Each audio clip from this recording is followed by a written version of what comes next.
and I cannot like the way you move. Halo, saya Weni Lapina dari 1296. Saya Cynthia Amelia dari 1296. Saya sedang berada di Masjid Raya Pekan Selesai. Kecamatan Selesai juga menyimpan sejumlah peninggalan bersejarah sebagai bukti kebesaran Kesultanan Langkat di masa lalu. Salah satu peninggalan bersejarah dan menjadi objek wisata religi dari daerah itu Masjid Raya Selesai ini. Bangunan ini sekaligus menjadi bukti otentik menguak sejarah perkembangan peradaban Islam di kawasan Halu Kesultanan Langkat. Masjid ini terletak tidak jauh dari Simpang Pasar Selesai, Kelurahan Pekan Selesai. Rumah Raya Selesai dibangun ini pada masa pemerintahan kolonial Belanda, tepatnya pada tahun 1326 Hijriah atau 1906 Masehi, pada saat kepala kejuruan Selesai dijabat Tengku Dachmat bin Tengku Sulung Saibar. Saat itu kejuruan Selesai masuk dalam wilayah administrasi Luhak Langkat Hulu yang berpusat di kota Binjai. Selanjutnya, di saat kejuruan selesai dipimpin Tengku Burhanuddin bin Tengku Zainal Abidin, yakni pada tahun 1386 Hijriah atau 1966 Masehi, bangunan Masjid Raya Selesai menjalani proses disempurnakan dari segi model dan bentuk bangunan. Masjid Raya Selesai berdiri di lahan seluas lebih dari 1, hektar serta dibangun berdampingan dengan Istana Kejuruan Selesai yang sebelumnya terletak di seberang masjid dan komplek pemakaman muslim di bagian belakangnya. Nyaris sama dengan bentuk bangunan sebagai besar masjid di Kabupaten Langkat. Pada awal abad ke-20, Masjid Raya Selesai juga dibangun dengan mengolaborasikan gaya arsitektur Turki, Persia, India, Eropa, dan Melayu. Berikut ini bangunan. I can try but I can't hide it from you.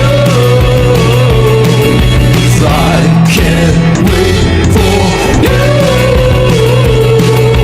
I can't wait for you.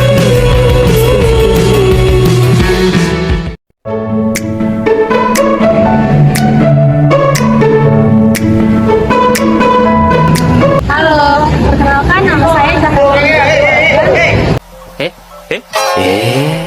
Saya Aura Hartadi. Di sini kami akan menjelaskan sejarah Viara Setia Buddha.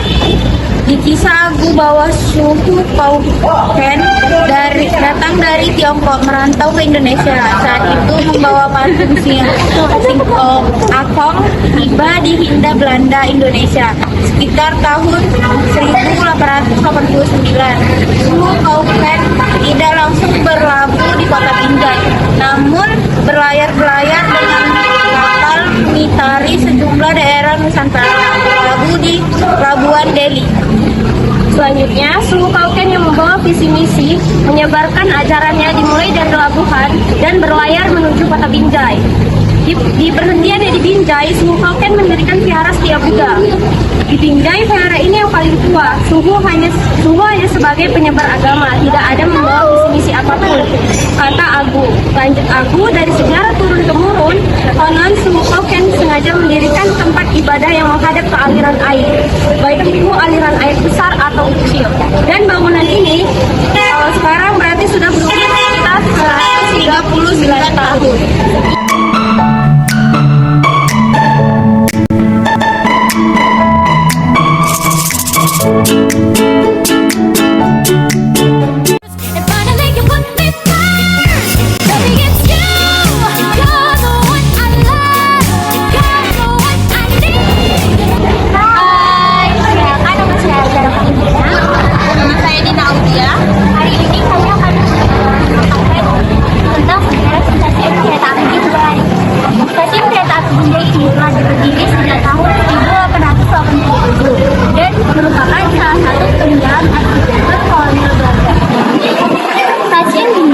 Yang dikenal sebagai stasiun Cipalangan dibangun dengan gaya bangunan kolonial. Stasiun Binjai dahulu merupakan persimpangan jalur kereta api hingga Kuala. Stasiun Binjai memiliki 6 jalur kereta api, namun sekarang hanya tersisa 3. Stasiun Binjai memiliki menara air dan masih ada 2 keran air untuk lokomotif. Buat di ujung utara dan selatan stasiun. Pada akhir tahun 2020, sistem pensijalan mekanis di stasiun ini telah digantikan dengan sistem pensinyalan listrik. Stasiun Binjai dahulu memiliki depo lokomotif yang kini sudah dirobohkan. Saat ini hanya satu layanan kereta api yang berhenti di stasiun ini, yaitu kereta api Sri Nelawangsa. Stasiun kereta api Binjai ini didirikan pada 1 Mei 1887. Stasiun ini masih mempertahankan gaya arsitektur kolonial sejak pertama kali dibangun. Mungkin itu saja yang bisa kami sampaikan tentang sejarah stasiun kereta api.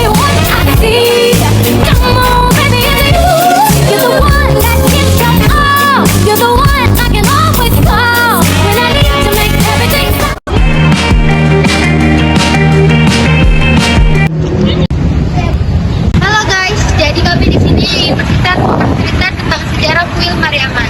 Saya Sabrina Irani dan teman saya Naila Businaraha. Kuil Sri Mariaman yang berdiri sejak tahun 1884 merupakan kuil Hindu tertua di Provinsi Sumatera Utara. Seperti namanya, dapat diketahui bahwa pembangunan kuil ini bertujuan untuk memuliakan Dewi Mariaman. Menurut cerita pada akhir abad 19, kelompok orang dari Madras, India Selatan berimigrasi ke kota Medan sebagai pekerja kontrak. Mereka bermukim di wilayah Kampung Keling atau Kampung Madras. Lokasi yang sama dari bangunan kuil Sri Mariaman berada sering meningkat. Komunitas orang Madras di area tersebut. Pembangunan kuil Sri Mariaman pun dimulai pada tahun 1884. Kuil ini dibangun oleh seorang pemuda Tamil bernama Budraha Sahib yang bekerja di perkebunan wilayah Sumatera Utara. Pada tahun 1980, pemerintah melakukan renovasi pada pembangunan ini dengan memperluas area santum dan mengubah lantai kuil. Meskipun jumlah orang India di kampung Madras saat ini semakin berkurang, keberadaan kuil ini tetap menjadi daya tarik para wisatawan. Udah, sekian video dari kami.